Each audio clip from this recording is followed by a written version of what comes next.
Sorry to bring it up. Normally I like to share, but I only got 12. They're all for me. Would you like one? What a gentleman. All right, how you doing, Atlanta?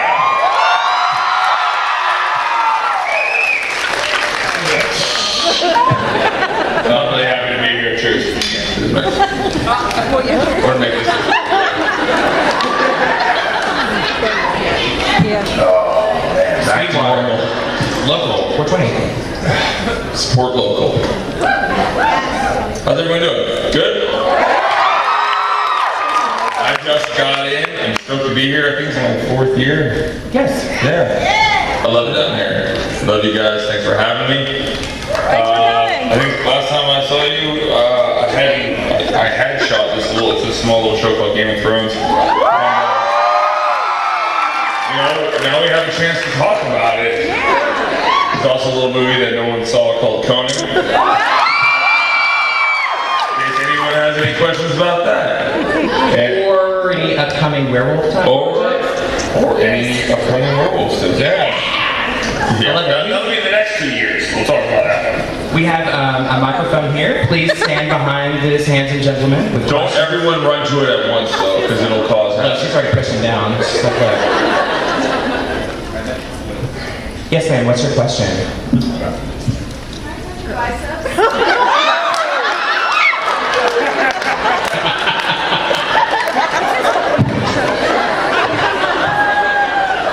If the room is cool with just one person touching my bicep, you may be like, if this is what's going to happen all day, then no. You must ask the room. I could do it vicariously.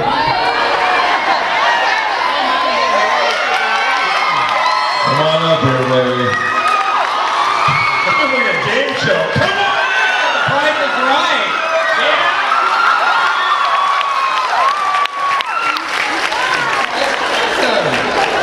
I feel like it's a price of right. Yeah, right? Calm down. You just won. What's your question, ma'am?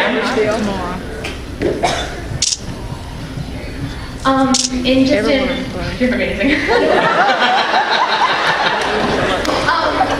In casting the Game of Thrones, I don't think they could have cast anybody better. How did you prepare for the character? You played it so well. I don't think anybody else could do it. Yeah, no one else could. Now, you know what? It was the first time in my life I actually had, before Stargate, it was like North Shore. I'd never been on an audition that I wanted so much in my life, and I felt that just being Hawaiian, knowing my warrior blood, I read the role, and I was like, I wanted to do the Hawk. I'm sure everyone's read the story, but I wanted to. In the books, he doesn't speak English, so I wanted to have something that would represent him sending his troops off to war. And so when I did the Haka, you're pretty much gonna book a role if it requires that. It's pretty scary, and you summon a lot of energy, and it's very powerful. And I think that's really what solidified that. And then, I've never read anything like that before, so I never wanted something so much, and that was in the realm of like me being able to play it. So. A, I got lucky. B, I'm a really amazing actor. That's all I have. That's just horrible. Hey, Atlanta! How about it? I love you. I miss you. I was wondering.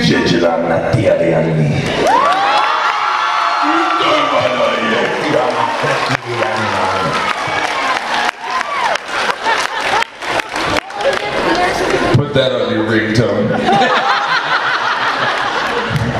Ring, ring. I definitely do that. I was just wondering how it was to come back to the show after a year being off, and what the experience was like, and how you prepared for that. You know what? When I read it, I cried. I fucking cried. Sorry, children. When he came in the panel. Smile, you're on DragonCon TV. Fucking smile. Wow. So it was amazing. David and Dan, the writers of the show, they are very, very dear friends of mine, and we get along like a house on fire. And so when they wrote this for me, they like, I mean, it's a great idea. They pitched it to me, and I mean, absolutely, I would come back at the drop of a hat for them. And when I read it, it killed.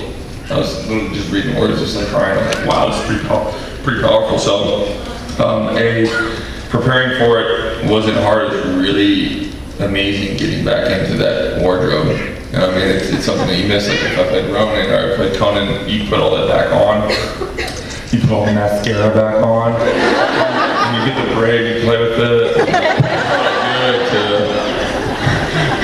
Everyone was like, you're a little skinnier. I'm like, yeah. Had a fucking year off. And I guess Drogo's daddy's on a diet.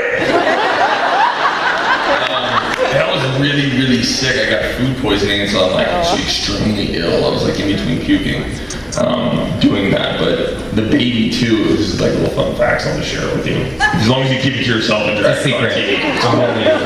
But like the photographer, she's a dear friend of mine, Helen, and it was her baby, so it was like really beautiful. So I hadn't seen her in a while. I could see her baby, and that she was like, you know, that's my stallion who's going out the world. Little Irish baby's gonna melt the world. Thank you. I love you, I miss you. Yes, ma'am. Hi. First of all, I want to say that I followed you from Stargate Atlantis to Game of Thrones. In fact, I only watched it because you were on it. And so, it's good to see you. And my question is, what is, of all of your acting career, what is your best blooper? My best blooper? Yeah.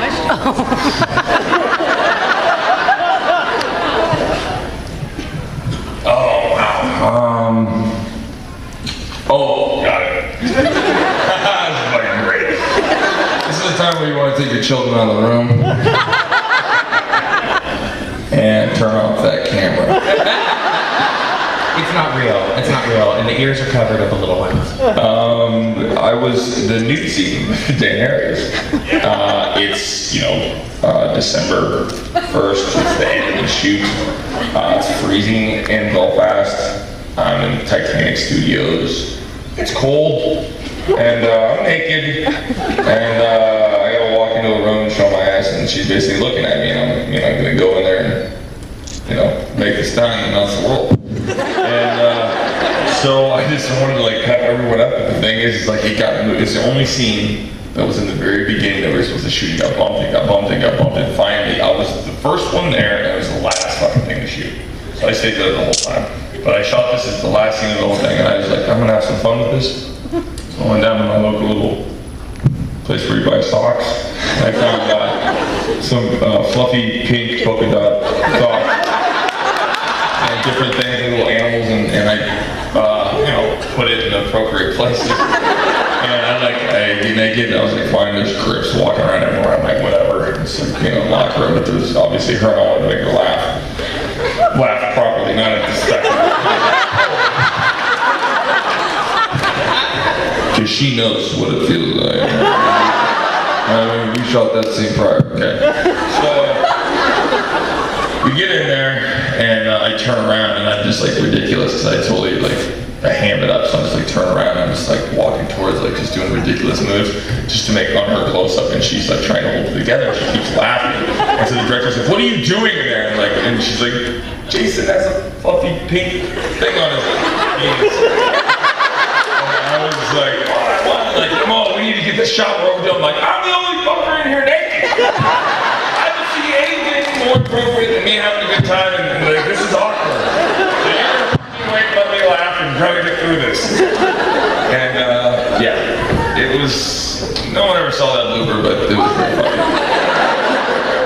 That's too bad.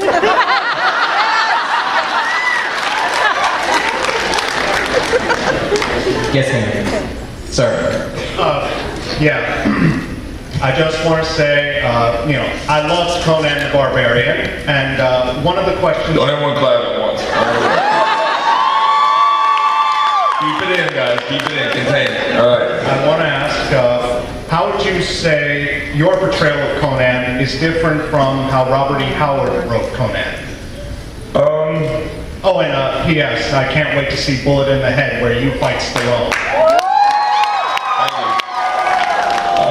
How was it different? You know what? I didn't read every Robert E. Howard story, so I think I went for it's probably the best Conan that's ever been done. I mean, you know, Mike Conan spoke English. He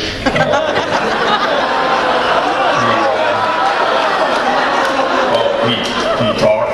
That was good. No, I'm just fuck me, Arnie. Playing. You know, that was the biggest thing for me because the thing that really hit me the most is Frank Frazetta's paintings and some of the stories that I read about the child. And I wanted to bring Frank Frazetta to the screen. Scars, the way he looked, he was an animal. You know, he wasn't out squatting tree trunks. He was a total lion, panther. Like, the guy moved really well. He moved amazing, like I move. So it was like a perfect match. Yeah, I don't know what else to say. I think it was. I tried to do the best with the source materials I could, and I tried to really take a lot of stuff from Robert E. Howard's stories and inject that into the script. It wasn't really there, but we definitely. That guy right there was with me. I fought the good fight, didn't I, Brian? Brian played the pirate that looked like Moses with the scarf. That's my best friend over there. He shot my new movie. He's my partner. Road to Paloma coming out here. Hopefully we'll be at Sundance, and that's the method behind the madness right here. Brian Mendoza. He's very quiet, so I'll speak on behalf of him. Yes, ma'am. Hello.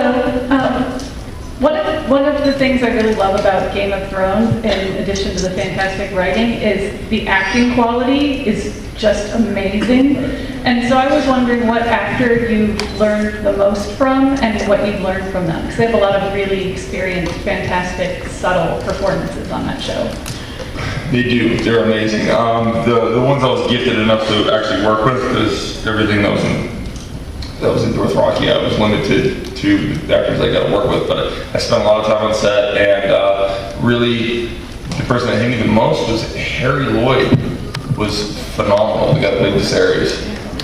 Like, he was such a nice guy, and so is the king, the little bastard that. I'm having a brain fart right now. He's Joffrey. No, but Joffrey was his real name. His real name.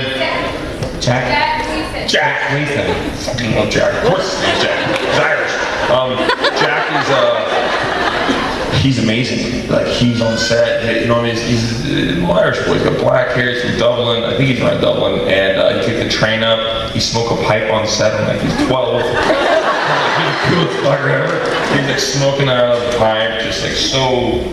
He's just beautiful, very open, and he's the sweetest thing in the world, just like Harry. But they're such great actors that you literally, I was like, dude, I'm gonna strangle you. Looking at second season, I'm like, you're lucky you didn't fucking see me, man. I hate you, but they were so good.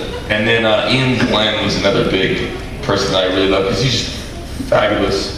Him and I went to each other when I did a big speech where I wanted to, you know, rip that guy's arms off and beat him with it. He came up to me, he's like, I was so moved. I've never seen anything like that. It was a huge moment for me because at the same time, like, the things he does, you know, he's just that proper English. I'll never be able to do that. And, you know, he's not going to go rip his shirt off and want to go kill a bunch of people and make it believable. Like, we were literally on the opposite side of the spectrum. And it's just so much fun to watch each other. And I really enjoyed just, like, being around. It was, I mean, there's only two Americans. Oh, it's fucking Peter Dinklage. Sorry, I mean, I never got to work with Peter Dinklage, but when I read the books, him and Drogo are hands down the greatest thing ever. Peter Dinklage is amazing. I love him. I have great stories about him. I can't tell them, but they're the greatest stories that I have. I can't tell you. He'll kill me, and that would be really weird. You get killed by Peter Dinklage. I ain't going out like that. It's like getting hit by a fucking hydrant.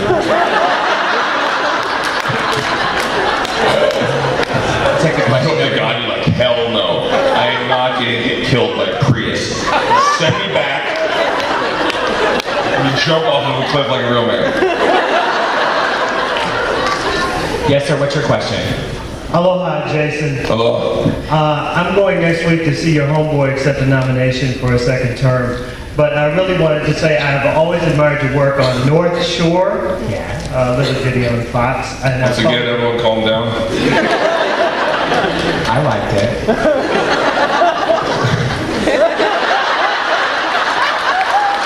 You're a barefoot bartender. I like that.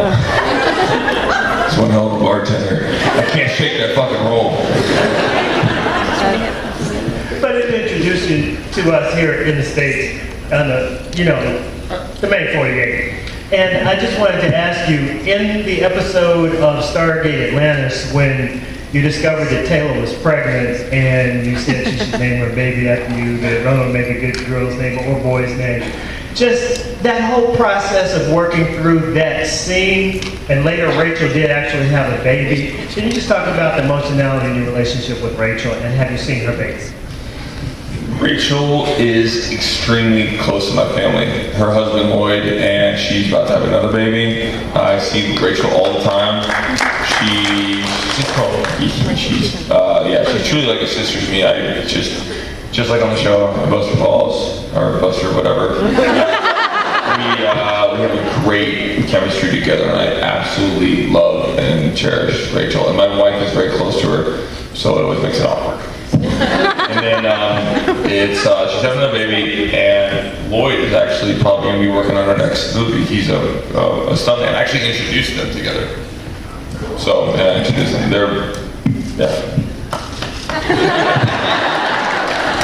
Anyways, yeah, thank you. She'll love that. Yes, ma'am. Okay, one of my favorite things about Game of Thrones is the fact that even though they don't really talk to each other, Daenerys and Drogo, because he doesn't speak what she speaks, is how did you handle the fact that you couldn't actually really talk to her? And you had to communicate all your emotions and everything that you had to say to her through your actions and your face and your tone. I think guys think about three things. I mean, we want to fight, we want to fuck, and we want to fuck. So, I pretty much think I cleared up all those things. Wasn't I? That was pretty much there, right? Crystal clear. I'm going to take you everywhere with me. Put you on my back so you do little comments like that. Anytime. It was, to be honest, it was very challenging to learn the language. It was an honor. I barely know how to speak American, and it was a challenge. And I loved playing and learning those roles. So I kind of it was fun. Once we got into it, we really knew what each other were saying. So, and there's just something to be said about behavior. You can communicate through behavior. You don't always have to say something. Your wife looks at you and she's like, I'm like, say no more. My wife said like 50 looks, I know exactly what she's saying.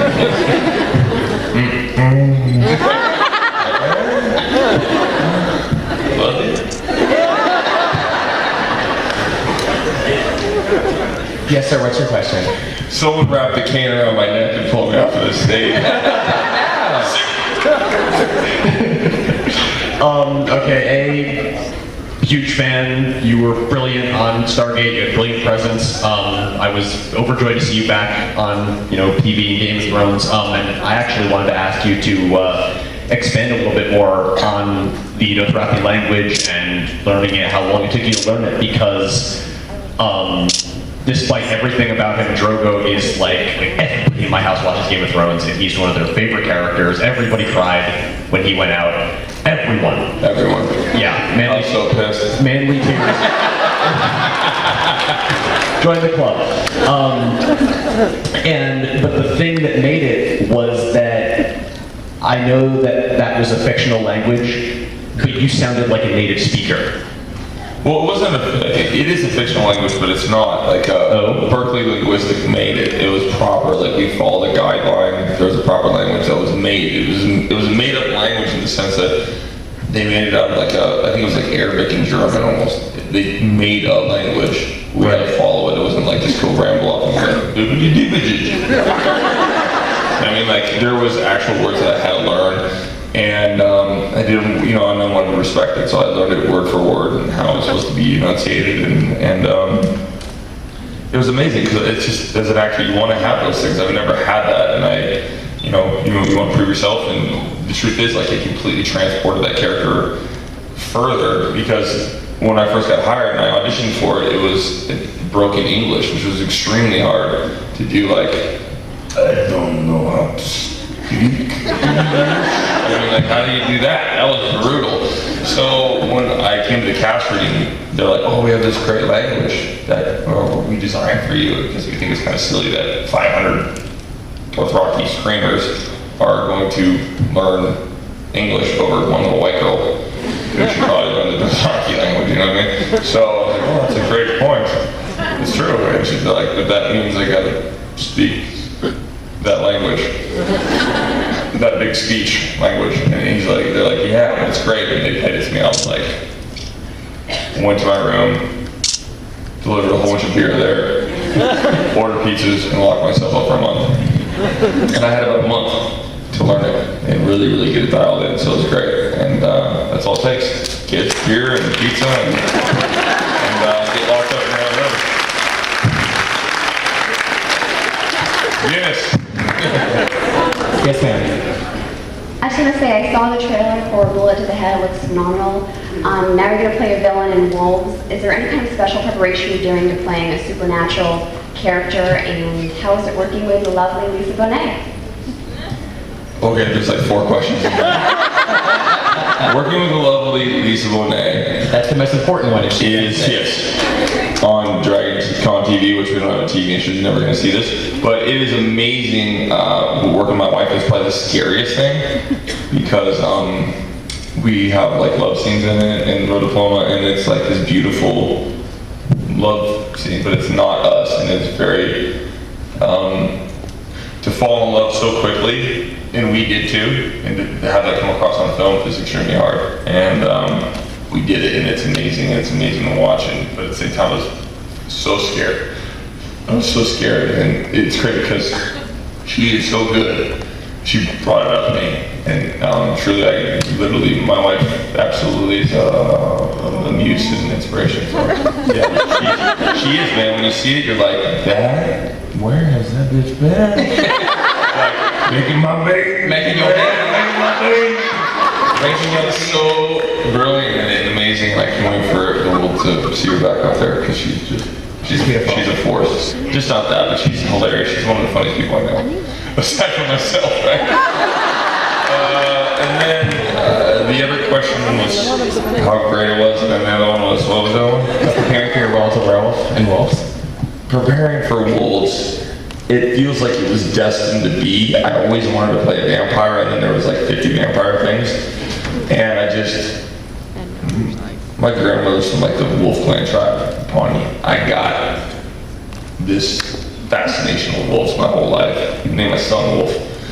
It was like a no-brainer. My son would be a legend in my child's eyes. And when he's like able to watch this, he's like, dude, my dad's Wolf, and your dad's not. I was like, I gotta do this, because he's gonna be the. What they're really trying to do is like Wolfman. I just saw, it's for the people that like the original Wolfman and all that stuff. There's like this whole. They're really trying to make these wolves. I'm gonna leave if you do that again. Okay. These wolves are really sexy. Because when you look at a wolf, they're beautiful. They're really, really gorgeous and beautiful. When you look into a wolf's eyes, and they're majestic and epic and beautiful and sad, and they have a lot going on in those eyes. And it's truly when they're human. These people, these werewolves are human. That's when they're really fucked up. And when they turn these wolves, they're not going to be like what you've ever seen. And like the people from X-Men. I think what other ones they did? Maybe they did Aliens or Predator or something like that, but they did. I know the last one they did was X-Men and Wolfman, and they're just the prosthetics. And I saw the faces these guys are gonna look like basically take a wolf and mix it with Drogo. it's gonna be, and then this guy is like really charming, so it's gonna be a stretch for me. It's gonna be like really fun to play him because he's just all over the place, but he's just, he's a villain but at the same time you don't want him to die. And it's like Drogo. You understand that it's like what he has done, what he's become, is from a good place in the way that he thinks, but sometimes the most psychotic people in the world have like the clearest idea of what they want to do, but it's just the most fucked up. Then again, we're not all running around like wolves, are we? But he's purebred, and it's really going to be fun to play that thing. Like that's the same thing with Drogo. It was he's actually the most honest person in Game of Thrones. He's the most. He wears his heart on his sleeve. He has sex in a different way than most white people. But that's the only bad thing he does, you know what I mean? Like, he's pretty honest. And he, in the end, you know, it's about a love for him. So I think it's going to be really fun to play. We've got an exciting cast, and it's a writer-director, which I'm really excited to work with because that's just phenomenal. Like, being on Game of Thrones, we're going to have the writers right there. They're always there for us, and I haven't had that in a lot of movies or shows, and now it's a writer-director. I know just coming up with my show, or my movie, it's great to have, you can make those decisions right there, and I think it's going to be a really fun experience. Good answer, sir. Thank you. Drink. Next question. Hey, sir. I was wondering, I'm a big Stargate fan, and I was wondering, when you were doing your hair in Stargate, how long did it take to get your hair done and stuff? How long did it take to get dreadlocks? Well, I had those dreadlocks for like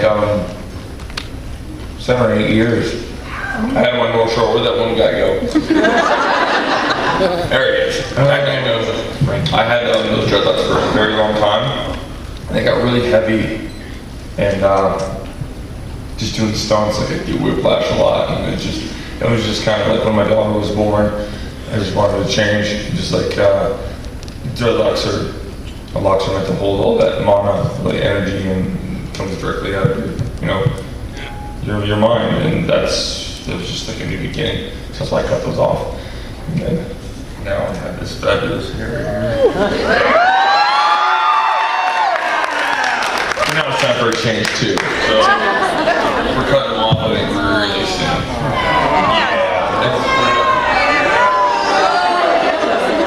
Unfortunately, I'm shaving my head coming up here for the next movie. It grows back. It smells amazing.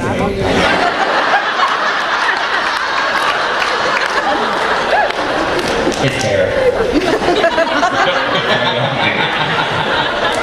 Next question. Hey, man! All right. Crazy fans! Between all your fight scenes and everything that you've done, and like Conan and Game of Thrones, what's your favorite? My favorite fight scene. Wow. You know what? The Stallone one coming up is amazing. It was the first fight where normally, even in Conan, we have the opening fight for me is like 16 guys I kill. And he chops it down to 3 because like he's having too much fun. I was like, wow, who's Conan? And he's saving a bunch of naked women from slavery. And I was like, they deserve to die. So they cut all that out, but when I watch Stallone's, it's amazing. It's just this beautiful axe fight. Stallone's very amazing. He's very funny in it, and I'm very funny in it. And it's a good fight. And Walter Hill's an amazing director, so I'd have to say the next one coming up. I mean, think about it. You got Conan and Rocky. We're about ready to fucking kick it off with some axes. Price of admission right there. It's Drogo and Rambo. Come on. What's the story about? I don't know. Drogo and Rambo are fighting with axes. Fucking no-brainer. That had to be pitched. Sold it. That was my pitch. Man, what's your question? So you are absolutely Amazing, I know, right?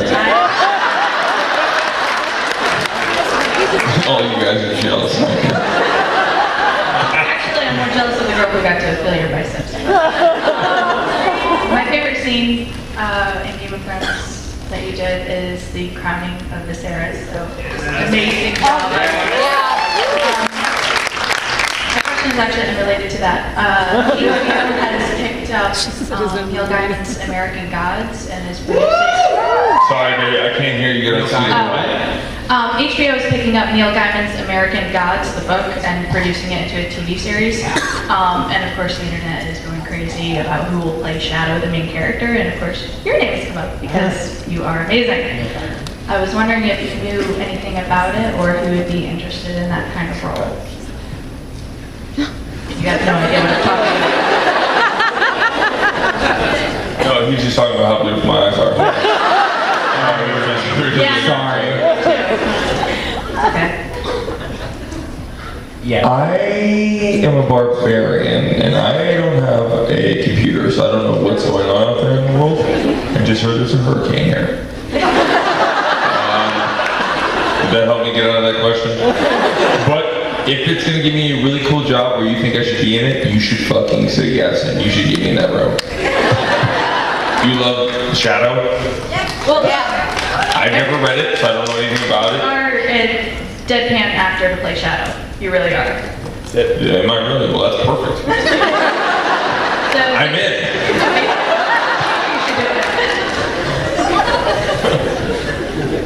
I'm in. I need a job, please.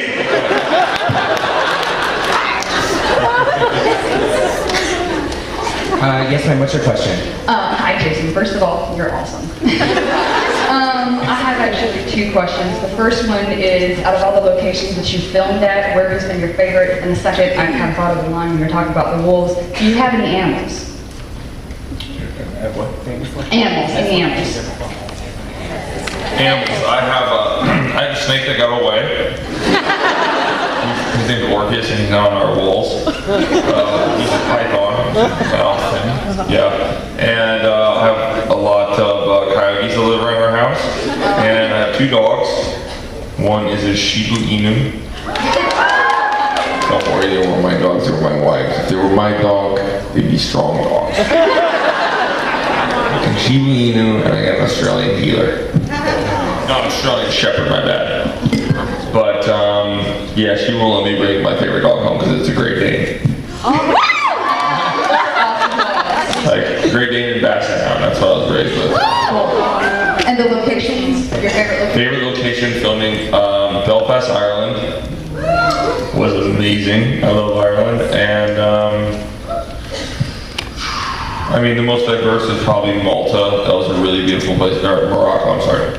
Morocco, and then just being at home in Hawaii. Those are, I'm supposed to pick one, but I just can't. Hawaii is definitely, it's Hawaii. Yes, sir. Right, if I can respond to your last statement, Ireland loves you as well.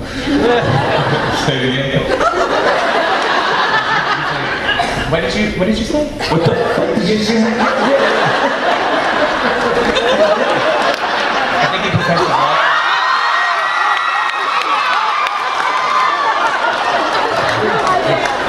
Don't pull your tongue out of your throat for it. Stargate question.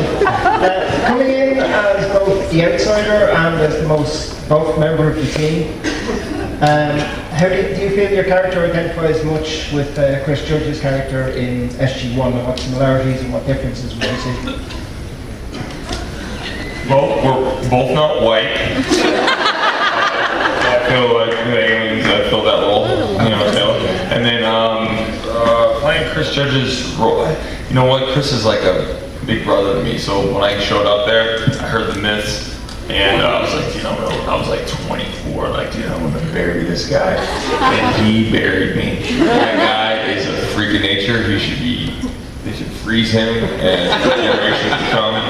He's amazing. I feel that coming in as an outsider, I was really accepted very well when I came in on Atlantis. Second season, like I think it was like the 4th episode. Joe is one of my best friends, and everyone there is really cool. I have a funny story though for you. Paul McGillian. My first day working with Paul McGillian, I know. Thank you. Paul would come up to me, he's gonna remove this chip from my back. And he'd sit there, he's like, he has these piercing blue eyes. And you're gonna be my Paul McGillian right now. I'll be Paul McGillian, you be me, so he's like, He's just like, he comes up to me, he's like, he's just staring, he's like, it's really nice to meet you, it's really nice to meet you. He's like, hey, look at me, look at me. Thank you. All right. Right before the scene, he's like, he just got really creepy. He's talking to me and like touching me, you're like, but he's like, thank you. All right. I'm sick and twisted, so I started laughing my ass off, and they're rolling, and I couldn't stop laughing. After take, and we became best friends after that. But he just awesome. Have you seen his son? I haven't seen him. He's like 3 weeks old. Yeah, that's why you can come to show. Yeah. Of course, he's super great. Yeah. Paul's the one that introduced us. That fateful day 5 years ago.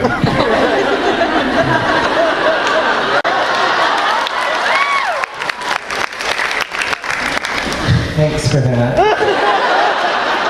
Who needs a bicep? Hi. You're just cute. Hi. Thank you.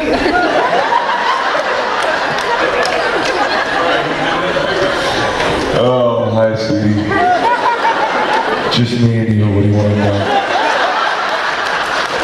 Talk to me. Here, look at me.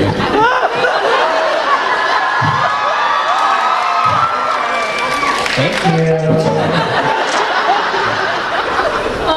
I was just wondering, you did a lot of fighting on Stargate Atlantis, which I got my dad addicted to, by the way. He loves Stargate Atlantis now. Your dad's an addict? Yes. Okay, we'll get through that. Twice. Like, we put it all 5 seasons twice. We put it on once, and then he's like, now what are we going to do? I said, we can watch it again. Okay. So we've watched all 5 seasons twice. Aww, very bonding. Yeah. Is there a question in that? Yes. I was wondering, you do a lot of fight scenes in Stargate Atlantis. Did you hurt anyone? You heard of it, just what she's asking. Oh, did I hurt anyone? Yeah. Or did you get hurt? I'll never get hurt. I'm a stone.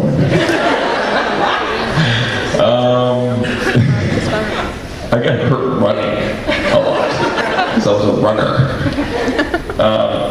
Yeah, you know, you fight and you get up to those speeds, and you know, a couple people got popped, and I got popped. You know, broke my nose doing Conan, and it happens. So, show me some moves, motherfucker. Show me your moves, I'll show you mine. Now, boys, there's plenty of you to go around. Man, what's your question? Ladies are both beautiful. Hi, my name's Robin. Hi, Robin. And you can take your shirt off to talk to me. Girl, go for his pants. Why with his shirt? You can take your shirt off, talk to me too, girl.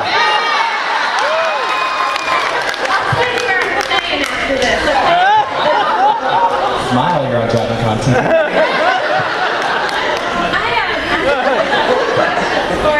First off, I was not expecting to see you in season 2 after reading the second book of Game of Thrones. Sorry. Will you be making any appearances in season 3? And what's your favorite type of beer? Since I'm on DragonCon TV, I can't really tell you if I'm in season 3. Ooh. That means yes. My favorite beer is cold.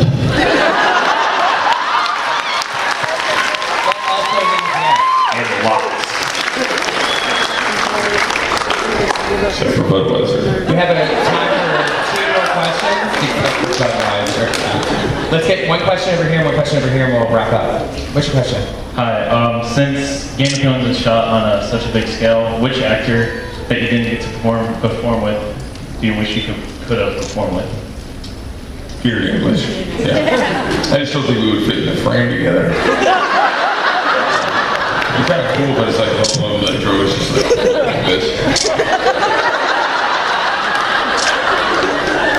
You know, just like making Robo cry. Just put me down, you kid. I was looking at him like, do I eat this? What do I do with this?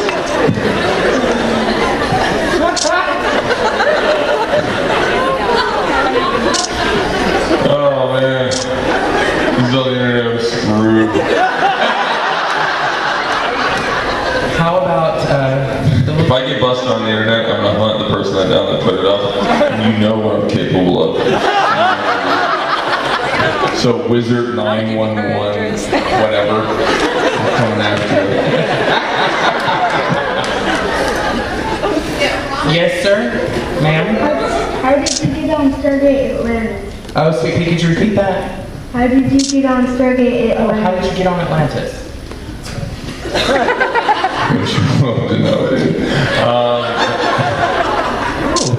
I can translate that too.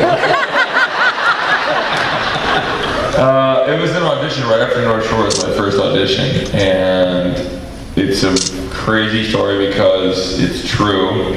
I almost died, and also my buddy Michael Raymond James, who some people may know, he came over to my house and we were partying, and he bumped the stove, and the gas came on, and when we left, it filled up the whole house, and I was sleeping on the floor. As you do. Thank God I was sleeping on the floor. And it all filled up the house, and it was like a 3-story house, and it went up to the top floor, and they came down, kicking down the doors, going like everybody out, and they called 911, they called 911, they called 911. And they evacuated the place. It was filled with gas and went up 3 floors. I'd been on for like 8 hours, and I woke up, I remember waking up like 4 in the morning, just like going, so awful. I just go to my trusty, like a giant thing of Advil, take some Advil, go back to sleep. And it was, obviously I was getting poisoned. And so I showed up when we got evacuated, I had to go to the audition, probably like at 9 or 10, that's when I met Joe, who was a complete asshole when I first met him. And when I went into the audition, there was like one guy that was like white, blonde hair, really good actor, just Spanish, really good looking guy that was a horrible actor, and then me, who was just high. We did the scene, and I don't really remember being in there. I don't even think they knew what I said. And I went back in the hallway, and I was testing, and I literally was talking to one of the guys, and I completely passed, I blacked out. I could see the little things, and I blacked out. And then the casting director woke me up, and she's like, "Sir, are you alright?" I was like, "Oh, yeah. I woke up, and they're like, "Oh, can you come back in? We didn't hear you were mumbling." And I was like, "Yeah, I mumble. Alright, let's do it again." Brain don't mumble. So we went back in, and I went in there and I apologized. I said, "Listen, I shouldn't be here. Well, I should be dead. Lucky to be alive. This is what happened." And they had pity on me. So they hired this little addict guy that liked to sniff gas. A big addict guy. Anyways, I went back in, and obviously it was awful, and they could understand what I was saying, and then we won.